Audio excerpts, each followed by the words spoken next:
आज ही Doubtnut app download करें। Doubtnut पर होगा अब आपके सभी मैथ्स, केमिस्ट्री, फिजिक्स और बायोलॉजी डाउट्स का सफाया। बस अपने क्वेश्चन की फोटो खींचो, उसे क्रॉप करो और तुरंत वीडियो सोल्यूशन पाओ। Download now. हेलो एवरीवन, हमारे पास क्वेश्चन है haloalkane react with KCN to form alkyl cyanide as the main product while AgCN form isocyanide as the chief product explain. तो हमें यहाँ पे हेलो एल्केन की reaction करनी है KCN के साथ, जो कि एल्काइल साइनाइड बनाता है मेन प्रोडक्ट। जब ये AgCN के साथ रिएक्ट करता है तब बनाता है isocyanide as the chief product. हमें ये दोनों चीज़ें एक्सप्लेन करनी है। तो हेलो एल्केन का कॉमन फॉर्मूला क्या होता है? RX। इसकी हमें रिएक्शन जब KCN के साथ करेंगे तो हमें मिलेगा एल्काइल साइनाइड। तो एल्काइल साइनाइड का स्ट्रक्चर ये होता है एल्काइल साइनाइड। सिमिलरली जब हम इसकी रिएक्शन AgCN के साथ करेंगे तब हमें मिलेगा आइसोसाइनाइड, और आइसोसाइनाइड का फॉर्मूला होता है RNC। इसको हम कहते हैं एल्काइल आइसोसाइनाइड। अब इन दोनों कंपाउंड को वन बाय वन कंसिडर करेंगे। तो जो हमें कंपाउंड दिया हुआ है RX, इसके अंदर X जो होता है वो लिविंग ग्रुप होता है, और लिविंग ग्रुप के साथ साथ ये इलेक्ट्रोनेगेटिव एलिमेंट भी होता है, क्योंकि ये हैलाइड एलिमेंट्स होते हैं। Halide element better leaving group है, जिसकी वजह से अपने ऊपर पार्शियल नेगेटिव चार्ज और एल्काइल ग्रुप के ऊपर पार्शियल पॉजिटिव चार्ज जनरेट कर लेंगे। अब हम दूसरे ग्रुप्स की बात करते हैं। अब यहाँ पे एक KCN दिया हुआ है और यहाँ पे एक AgCN दिया हुआ है। अब K जो है पोटेशियम, यहाँ पे एक मेटल होता है, उसके ऊपर पॉजिटिव चार्ज स्टेबल रहता है। सिमिलरली ये जो साइनाइड ग्रुप है, यहाँ पे एक इलेक्ट्रोनेगेटिव न्यूक्लियोफाइल जनरेट हो गया होगा, इसकी वजह से इसके ऊपर नेगेटिव चार्ज जनरेट रहेगा। अब हमारे पास जो साइनाइड ग्रुप है, क्योंकि इसी का मेन डिफरेंस यहाँ पे हमें प्रोडक्ट डिफरेंट देता है, तो इसके बारे में बात करते हैं डायरेक्टली। तो जो हमारा साइनाइड ग्रुप है, इसके बारे में अगर रिप्रेजेंट कॉमन जनरल स्ट्रक्चर देखें तो ये होता है, जिसको हम कहते हैं ये एक टाइप ऑफ एम्बिडेंट न्यूक्लियोफाइल है।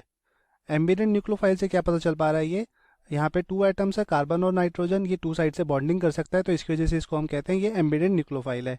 तो जब कार्बन से बॉन्डिंग करेगा तब हम कहते हैं ये साइनाइड कंपाउंड बनाता है, और अगर ये नाइट्रोजन से बॉन्डिंग करेगा तब हम कहते हैं ये आइसोसाइनाइड कंपाउंड बनाता है। अब इसी के बेसिस पे अगर हमारा जो कंपाउंड फॉर्मेशन हो रहे हैं एल्काइल साइनाइड और एल्काइल आइसोसाइनाइड, उसी के बेसिस पे बनते हैं।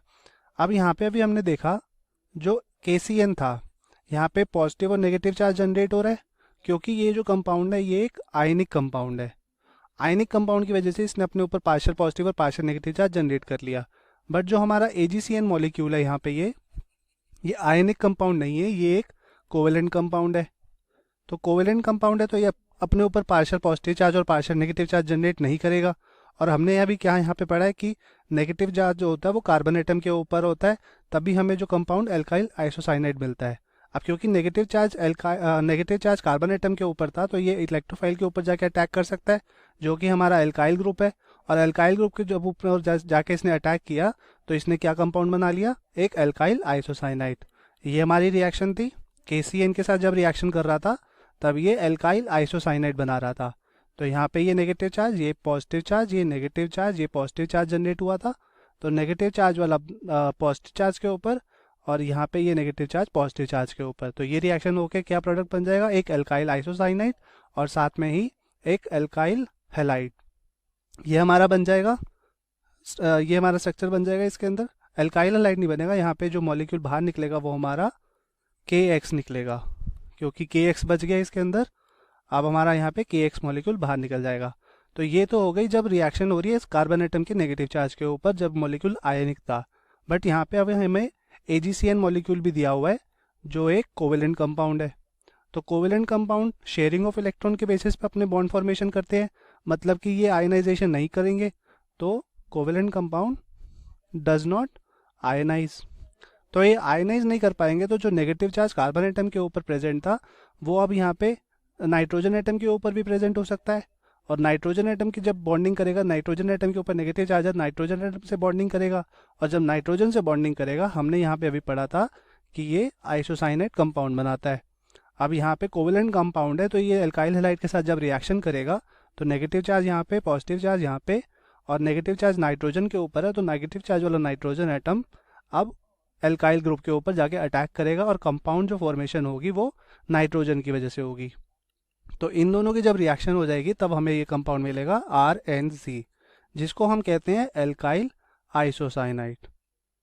तो ये इस वजह से जब AgCN के साथ रिएक्शन हुई तो एल्काइल आइसोसाइनाइड मेजर प्रोडक्ट बना, और जब हमारा KCN के साथ रिएक्शन हुई तब हमारा एल्काइल साइनाइड मेजर प्रोडक्ट बना। क्योंकि जो साइनाइड ग्रुप है वो एम्बिडेंट न्यूक्लियोफाइल है और हमारा KCN बॉन्ड जो है वो एक आयनिक बॉन्ड है और हमारा जो AgCN बॉन्ड है वो कोवेलेंट बॉन्ड है।